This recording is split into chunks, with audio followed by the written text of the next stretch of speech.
உலக மக்கள் அனைவருக்குமே சித்தர் வாக்கு ஜோதிடத்தின் மூலம் பாலச்சித்தர் பாலஜனா சிறந்த நல் வணக்கங்களை தெரிவித்துக் கொள்கிறேன். இன்னைக்கு நம்ம என்ன பார்க்க போறோம் அப்படின்னா, ஆனி மாத பலன்கள் யாருக்கு? விருச்சக ராசிக்கு. இந்த ஆனி மாத அற்புத பலன்கள் 15/6/2024 முதல் 17/6/2024 முதல் 15/6/2024 முதல் 16/7/2024 வரை இருக்கக்கூடிய 32 நாட்கள் முத்தான பலன்கள், 32 நாட்களுடைய முத்தான பலன்களை விருச்சக ராசிக்கு அவர்கள் வியக்கத்தக்க அளவுக்கு இருக்கக்கூடிய சிறந்த யோகங்களை நாம இன்னைக்கு பார்க்க போறோம். இப்படி இந்த ஆனி மாத பலன்கள் விருச்சக ராசிக்கு பார்க்கறதுக்கு முன்னாடி சித்தர் வாக்கு ஜோதிடத்தின் மூலம் உங்களுக்கு நல்லது நடக்கும். என்னென்ன நல்லது நடக்கும்? நிறைய எங்கெங்கயோ பார்த்து வேதனைப்பட்டு நடக்கலன்னு சொல்லக்கூடியவங்களுக்கு நான் என்ன உறுதி உத்தரவாதம் தரப்பேன். உங்களுக்கு நடக்காத காரியமும் நிச்சயமாக இந்த சித்தர் வாக்கு ஜோதிடத்தின் மூலம் நடக்கும். நச்சறது ஒன்று கண்டிப்பாக இங்கே சொன்னது நடக்கும், நடந்தேயாகும் என்ற உறுதி உத்தரவாதம். அதற்கான விளக்கத்தை முதல்ல பார்ப்போம். சித்தர் வாக்கு ஜோதிடத்தின் மூலம் என்ன உங்களுக்கு நல்லது நடக்க போகுது அப்படின்ற ஒரு நல்ல விளக்கத்தை பார்ப்போம். சித்தர் வாக்கு ஜோதிடம். இந்த சித்தர் வாக்கு ஜோதிடத்தின் மூலம் உங்களுக்கு உங்களுடைய ஒவ்வொருவருடைய குடும்பத்திலும் ஏற்பட்ட பிரச்சனைகள் கண்டிப்பாக உறுதியான முறையில் அது சரியான நேரத்தில் நிவர்த்தி அடைந்து சரியாக நடக்கும்.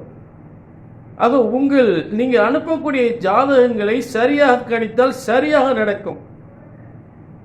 ஆனால் நல்ல கவனிங்க, உலகத்தில் நிறைய பேர் நிறைய அவங்க பிரச்சனைகள் வீட்டில் பாருங்க, ஒன்று கிடக்கு ஒன்றுக்கு ஆகிட்டு இருக்கு, பிரச்சனைக்கு மேலே பிரச்சனையாக போய்கிட்டு இருக்கு. ஒன்றுக்கு அத்தனை பொறுத்து இருக்கு, இத்தனை பொறுத்து இருக்கு, 10க்கு 11 பொறுத்து இருக்குன்னு தான் கல்யாணம் முடிஞ்சு வச்சோம்.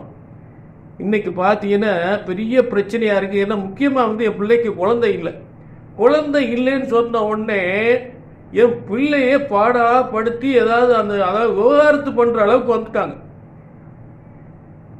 என் பிள்ளை அங்கே வாழ மாட்டேன்னு இங்கே வந்துருச்சு, வீட்டுக்கு வந்துருச்சு. இப்போ என் பிள்ளை வாழ வைக்கணும், என்ன செய்யறதுன்னு தெரியல. ஆக இதுக்கு நாங்களும் ஜாதகத்தை நல்லா தான் பொருத்தம் பார்த்தோம், பொருத்தமாக நல்லா இருக்குன்னு சொன்னாங்க. ஆக இதில் என்ன கவனிக்கணும் அப்படின்னா, தினம் கணம் ரஜு நாடி என்பது கோடிக்கணக்கான வருஷத்துக்கு, ஆயிரக்கணக்கான வருஷத்துக்கு முன்னாடி போட்ட விதி. ஆனால் ஒவ்வொரு நிமிஷமும் ஒவ்வொரு ஜாதகமும் ஒவ்வொரு யோகத்தில் பிறக்குது.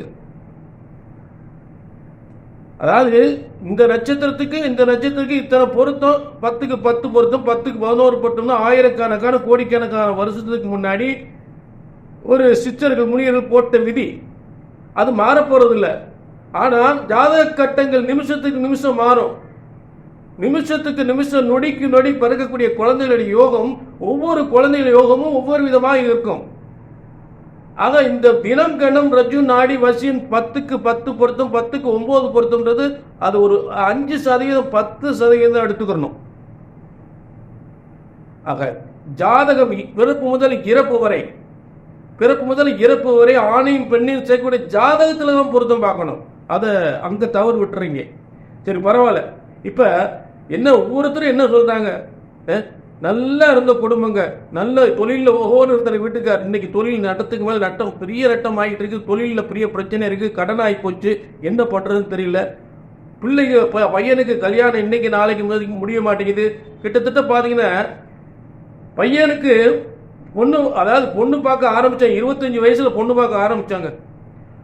ஜோசியர்கள் பார்க்கும்போது என்ன சொல்றாங்கன்னா, இவனுக்கு இப்ப கல்யாணம் முடிச்சீங்கன்னா தார 2, 29க்கு அப்புறம் கல்யாணம் முடிச்சாதான் தார நிற்கும் அப்படின்றாங்க. ஐயா, இந்த கொடுமையை ஏங்கயா கேட்குறீங்க? அப்ப நாங்க பொண்ணு பார்க்க ஆரம்பிக்கும் போது இவனுக்கு இப்ப கல்யாணம் முடிச்சா தார 2, 29க்கு மேலதான் கல்யாணம் முடிக்கணும், அப்பதான் தார 1 நிற்கும் அப்படின்னாங்க. ஐயா, இன்னைக்கு வயசு அவனுக்கு என்ன ஆச்சுன்னு கேளுங்க, அந்த கொடுமையை கேளுங்க. 37 வயசு ஆகி போச்சா, ஒரு தாரத்துக்கு கூட வழி இல்லைங்க, ஒரு தாரத்துக்கு கூட வழி இல்லை. ஆக அப்பயே இந்த மாதிரி சொல்லிட்டாங்க. ஏன் இப்படி சொன்னாங்கன்னே புரியல. இன்னைக்கு ஒரு தாரத்துக்கு ஒரு கல்யாணமும் முடியல ஐயா, 37 வயசு வரைக்கும். ஆனா இப்படி நிறைய வேதனைங்க. இன்னைக்கு போய் என்னைக்கு கல்யாணம் முடியும், நாளைக்கு கல்யாணம். அதை விட ஒரு ஜாது ஆரம்பத்தில் இந்த பிறந்த ஜாத்து பத்தி அரக்காசுனால அரசாங்க காசு இவனுக்கு தான், அரசாங்க வேலை உறுதியா இருக்கா அப்படின்னு சொல்லி ஒரு ஜாதகம். ஆனா இவன் பையன் ஒரு 5-6 வருஷமா அந்த அரசு வேலைக்கு முயற்சி பறிச்சு எழுதிக்கிட்டே இருக்கேன், வேலை கிடைக்கல. நல்ல கவனிங்க, உங்க உலக மக்களாகிய உங்களுக்கு ஒவ்வொரு காரியங்களும், இப்ப கல்யாணம் எப்ப முடியும், என்ன படிக்கலாம், என்ன உத்தியோகம் பார்க்க முடியும், கல்யாணம் எப்போ முடியும், குழந்தை பாக்கியம் எப்போ கிடைக்கும், குழந்தை பாக்கியம் அதாவது குழந்தை பாக்கியம் உருவாக்கி ஜாதக ஆரம்பத்திலே பொருத்தம் சரியா பார்த்துக்கணும். நான் சொல்றது தினம் கணம் ரஜு நாடி இல்லை, ஜாதக கட்டத்தினுடைய பொருத்தங்களை பார்க்கணும். புரிஞ்சுக்கிட்டீங்களா? அடுத்து என்ன வேலை, அரசாங்கம் கிடைக்குமா கிடைக்காதா, இந்த பூரிய சொத்து பிரச்சனைகள் எப்ப, இந்த சொத்து எப்ப கிடைக்குமா கிடைக்காதா, கோர்ட்டு கேஸ் நடந்துகிட்டு இருக்கு. குடும்பத்துல புருஷன் பொண்டாட்டிக்குள்ள பெரிய பிரச்சனை, கணவன் மனைவிக்குள்ள பெரிய பிரச்சனை. இந்த பிரச்சனைகள் தீருமா, இதுக்கு என்ன காரணம், வீட்டுல என்ன செய்வன கோளாறு ஓடுது, இப்படியெல்லாம் ஜாதகத்தை எங்க இதுக்கெல்லாம் பிள்ளைக்கு நல்ல குழந்தை பாக்கியம் கிடைக்கணும், தொழில் நல்லா ஓடணும், கடனுக்கு மேல கடன் ஆகிட்டு இந்த கடன்ல எப்ப சரியாகும். அதாவது சொத்தை வீணா அபகரிச்ச சொத்து, என் சொத்தை வீணா ஒருத்தர் அபகரிச்சுட்டான், வேற யாரும் இல்லை என் பிள்ளையே அப்படின்னு ஒரு தாப்பனார் சொல்லக்கூடிய குறை. இப்படியெல்லாம் இருக்கு. அடுத்தவன் அபகரிக்கிறது ஒரு பக்கம், பெத்த பிள்ளையே தந்தையினுடைய சொத்தை அபகரிக்கிறது, குடும்பத்துக்குள்ளே பெரிய பிரச்சனைகள். இதுக்கெல்லாம் அதே நேரத்தில் பார்த்தீங்கன்னா ஒரு பொண்ணை வாழ விடாம கெடுக்கிறது, என் பிள்ளை அந்த வீட்டில் வாழவே முடியலங்க, ஏதாவது ஒரு கோளாறு பண்ணிக்கிட்டே இருக்காங்க, என்ன செய்வன கோளாறுன்னு தெரியல. இப்படிப்பட்ட வேதனைகளுக்கெல்லாம் ஜாதகத்தை எங்கெங்கோ தூக்கி அலைஞ்சு திரிஞ்சு பார்த்து, அவரை போய் பார்த்தோம், இவரை போய் பார்த்தோம், அந்த பரிகாரம் பண்ண, இந்த பரிகாரம் பண்ண, அந்த கோயிலுக்கு போனோம், இந்த கோயிலுக்கு போனோம், எல்லா கோயிலும் போயாச்சு, போகாத கோயில் இல்லை, செய்யாத பரிகாரம் இல்லை, பார்க்காத ஜோசியில். இப்படித்தான் என்கிட்ட ஒவ்வொரு ஜாதகம் சொல்லிக்கிட்டு இருக்காங்க. இப்படி வேதனையோடு வரக்கூடியவர்களுக்கு என்னங்க ஒரு குடும்பத்துக்கு என்ன வேணும், அந்த பிரச்சனை அடிப்படை ஜோதிடத்தினுடைய முக்கியத்துவமே ஒரு கல்யாணம், ஒரு குழந்தை பாக்கியம், சொத்துக்கள், பையனுக்கு நல்ல வேலை, இது சம்பந்தப்பட்ட ஜாதகம் அப்படி கையில தூக்கி ஆச்சுன்னா சொன்னது நடக்கும், நடந்தே ஆகும், நடந்தே தீரும். நல்லா கவனிக்க, திரும்ப நான் சொல்லக்கூடிய உறுதியான வார்த்தை தான். ஒரு ஜோதிடத்தின் பலன் சொன்னது நடக்கல அப்படின்னா ஒண்ணுங்க ஜாதகம் தப்பா இருக்கணும், இல்லாட்டி ஜோசியர் தப்பா இருக்கணும். ஏன்னா இறைவனால் உருவாக்கப்பட்டான் ஜோதிட சாஸ்திரம். பிரம்ம வேத சாஸ்திரத்தில் மனிதனுடைய பிறப்பு முதல் இறப்பு வரை அத்தனை யோகங்கள் இறைவனால் உருவாக்கப்பட்டது. ஆக இதை சரியாக கணித்தால் சரியாக நடக்கும் என்ற உறுதி உத்தரவாதம் கண்டிப்பாக உண்டு. சரிங்களா? ஆக இந்த இடத்தை பொறுத்தளவு எங்கெங்கயோ ஜாதக தூக்கி அலைஞ்சு திரிஞ்சு இங்கே இவரையும் பார்த்து எங்கெங்கயோ பார்த்துதான், சரி இவரையாவது பார்ப்போம் அப்படின்னு இங்கேயும் மனசு நொந்து போயிடக்கூடாது. புரிஞ்சுட்டீங்களா? அதுதான் இங்க எந்த காரியத்தை நோக்கி இங்க வர்றீங்களோ கண்டிப்பாக சொன்னது நடக்கும், நடந்தே ஆகும், நடந்தே தீரும். இதுதான் சித்தர் வாக்கு ஜோதிடத்தின் மூலம் உறுதியான உத்தரவாதம். ஆனி மாத பலன்கள் விருச்சிக ராசிக்கு நம்ம மீண்டும் தொடர்வோம். இப்ப ஆனி மாத பலன்கள், அதாவது 15/6/2024 முதல் 16/7/2024 வரை இருக்கக்கூடிய 32 நாட்களின் முத்தான பலன்கள் விருச்சிக ராசிக்கு.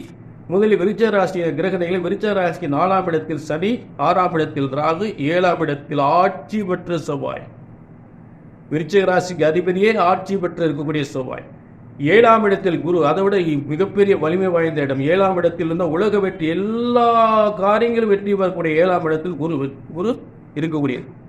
அடுத்து 8ஆம் இடத்தில் எதிர்பாராத பல தன வரவுகள், பொருளாதாரங்கள், தொழில் முன்னேற்றங்கள், அரசாங்க பதவிகள் பெறக்கூடிய விருச்சிக ராசி 8ஆம் இடத்தில் ஆட்சி பெற்ற புதன்.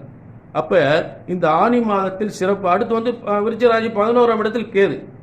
இந்த ஆனி மாதத்தில் விருச்சிக ராசியுடைய சிறப்பு யோகங்கள் என்னன்னு கேட்டீங்கன்னா, விருச்சிக ராசிக்கு அதிபதியே விருச்சிக ராசிக்காரங்க என்ன நினைச்சாலும் வெற்றி பெறக்கூடிய அளவுக்கு செவ்வாய் மேசத்தில் ஆட்சி பெற்றிருக்கிற ஒரு சிறப்பு யோகம். அடுத்து குரு எப்போ இந்த ஆண்டு முழுவதும், அதாவது ஆனி மாதம் மட்டும் இல்லை, அதாவது முதல்ல வந்து ஆனி மாதம் முழுவதும் செவ்வாய் ஆட்சி பெற்றிருக்கிட்ட ஒரு சிறந்த யோகம். விருச்சிக ராசி என்ன நினைச்சாலும் நடக்கக்கூடியது. அடுத்து குரு 7ஆம் இடத்தில் உலக வெற்றி, திருமண யோகம், புத்திர யோகம், வருமான யோகம், அரசாங்க பதவி இப்படியெல்லாம் கொடுக்கக்கூடியதுக்கு அது 7ஆம் இடத்தில் குரு. அடுத்து 8ஆம் இடத்தில் எதிர்பாராத முன்னேற்றத்தை, விபரீத ராஜயோகம் என்று சொல்லக்கூடிய எதிர்பாராத முன்னேற்றம் தரக்கூடிய விருச்சிக ராசிக்கு லாபாதிபதி என்று சொல்லக்கூடிய புதன், தொழில் வியாபாரத்துக்குரிய, அரசாங்க பதவிக்குரியவும், சூரியன் சுக்கிரனோடு புதன் ஆட்சி பெற்றிருக்கக்கூடிய ஒரு சிறப்பு அம்சங்கள். இந்த 3 சிறப்பு அம்சங்கள் தான் அந்த ஆனி மாதம் வந்து விருச்சிக ராசி இருக்கக்கூடியது.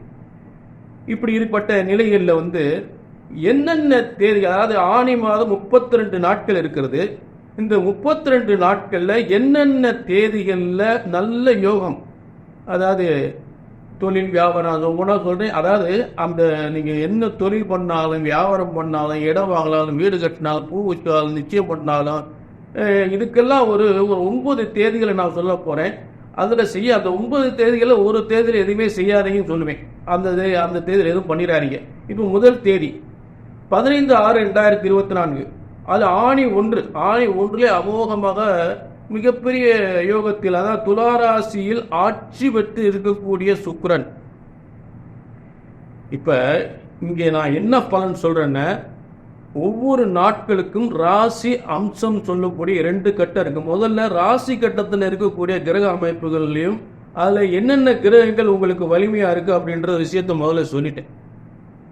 இப்ப இது அந்த கட்டத்தில் இருக்கிறது. ஆனா ஒவ்வொரு நாளும் கணித்து சொல்லப்படுகின்ற அம்ச பலன் ஒன்று இருக்கு, ராசி பலன் ஒன்று இருக்கு, அம்ச பலன் ஒன்று இருக்கு. இந்த அம்ச பலன்கள் எந்தெந்த நாட்களில் வலிமையாக இருந்து அப்படியே நடக்கும் அப்படின்னு சொல்லக்கூடிய அம்ச பலன்களை தான் உங்களுக்கு அதுல ஒரு 9 தேதி தான். 32 நாட்கள் இருந்தாலும் ஒரு 9 தேதி தான் மிகப்பெரிய வெற்றியான நாளாக அமையும். அந்த 9 தேதிகளினுடைய விவரங்களை சொல்றேன். அந்த நாட்களில் எந்த சுபகாரியத்தை நடத்தலாம், எந்த ஒரு காரிய முயற்சி, வேலை முயற்சியோ, இது சுபகாரியங்களோ, இது எல்லாமே பண்ணலாம். நீங்க புரிஞ்சுட்டீங்களா? சரி. இப்ப அதில் முதல் தேதி 15/6/2024 ஆணி 1 அமோகமான துளாராசியில் ஆட்சி பெற்ற சுக்கிரனை, அதற்கு நேர் குரு எப்பெல்லாம் பார்க்கிறாரோ அதெல்லாம் சிறந்த யோகமான நாளா இருக்கும். அந்த சுக்கிரனை குருவும் சந்திரனும் சேர்ந்து குருச்சந்திர யோகத்தில் சுக்கிரனை பார்க்கக்கூடிய ஒரு அருமையான நாள். புரிஞ்சுட்டீங்களா? அருமையான நாள்.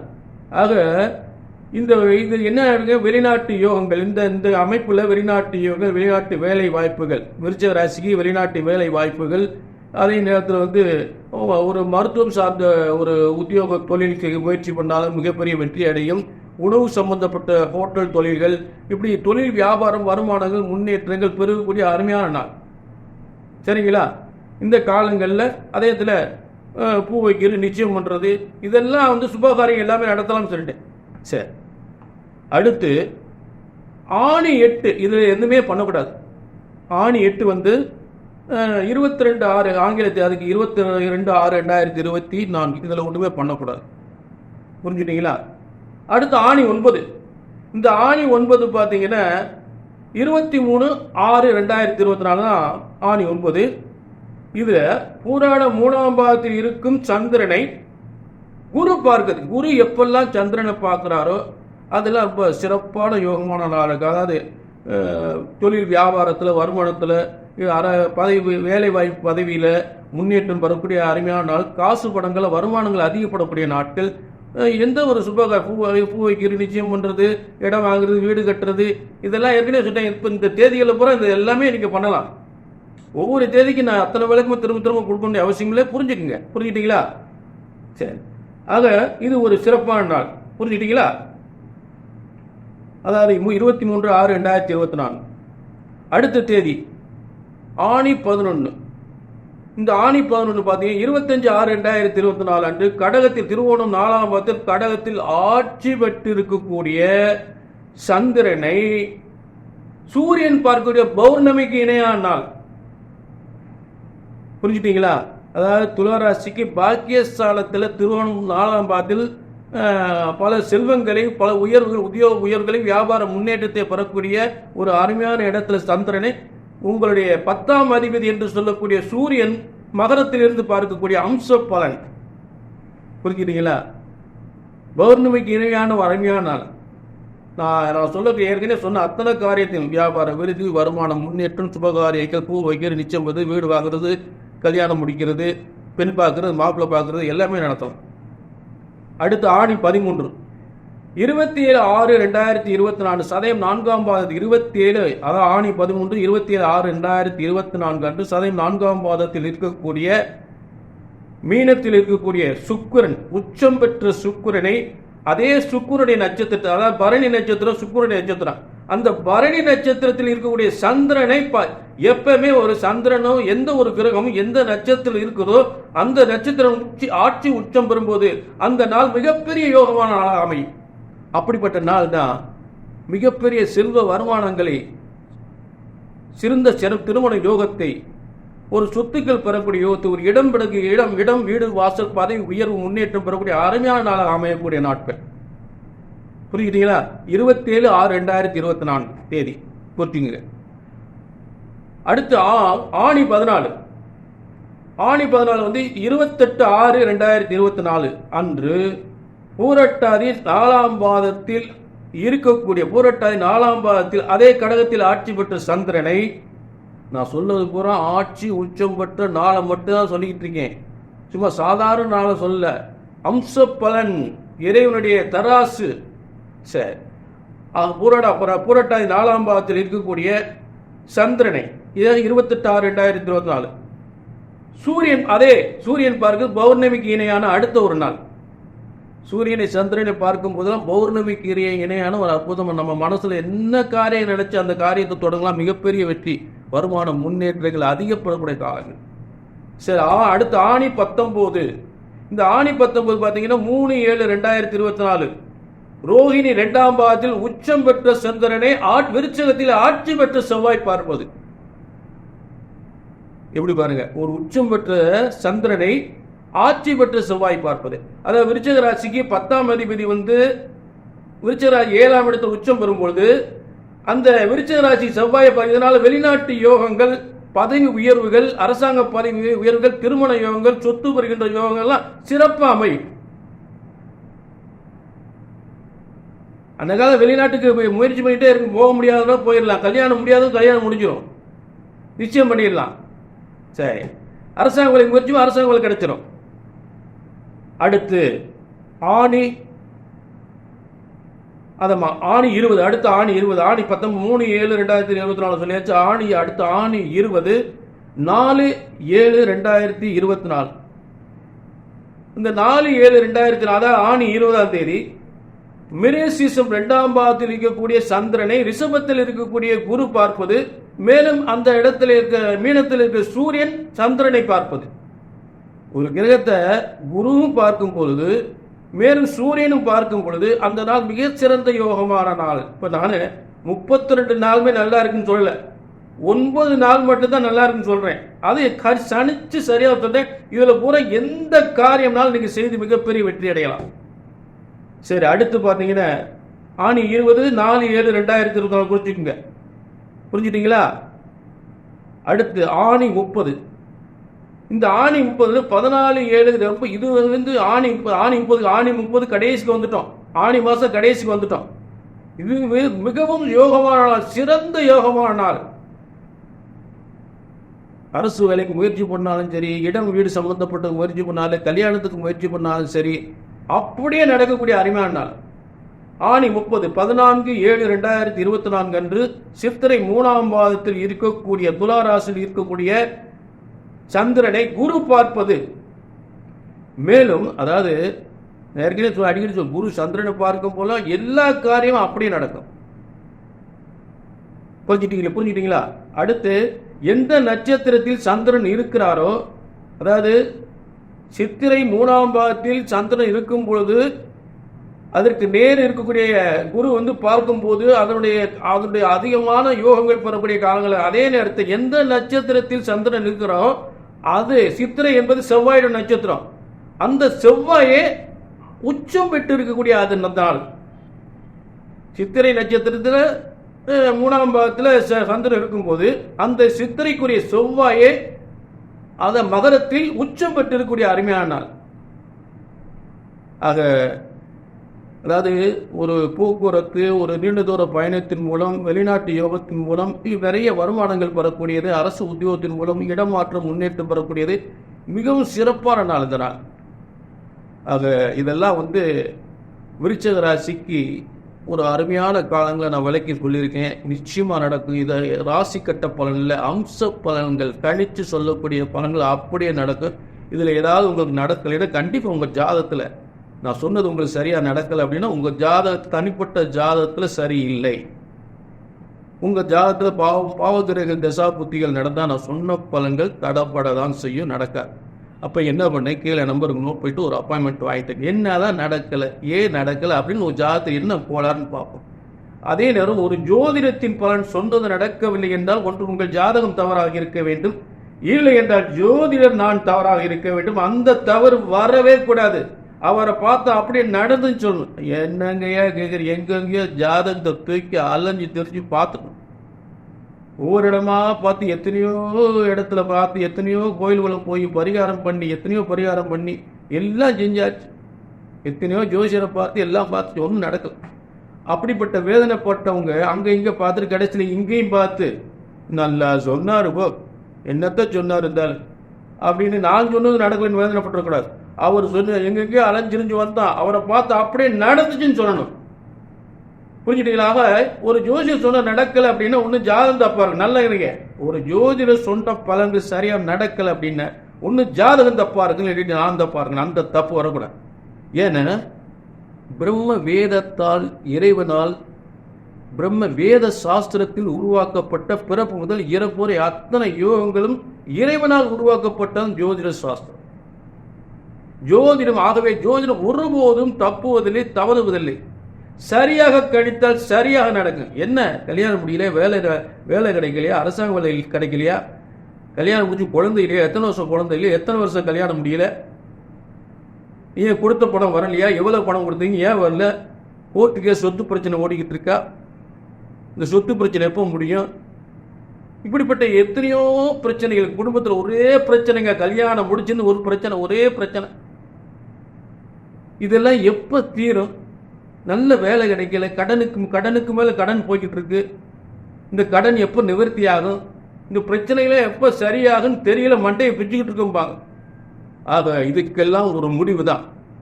புரிஞ்சுட்டீங்களா? அங்கே எங்கே பார்த்து நடக்கலைன்னு சொன்னவங்க ஒரு முறை ஜாதகத்தை தூக்கியாச்சுன்னா சொன்னது நடக்கும், நடந்தேயாகும், நடந்தே தீரும் என்ற உத்தரவாதத்தோடு மீண்டும் ஒரு நல்ல நிகழ்ச்சி சந்திக்க உங்களிடமிருந்து விடைபெறுகிறேன். நன்றி, வணக்கம்.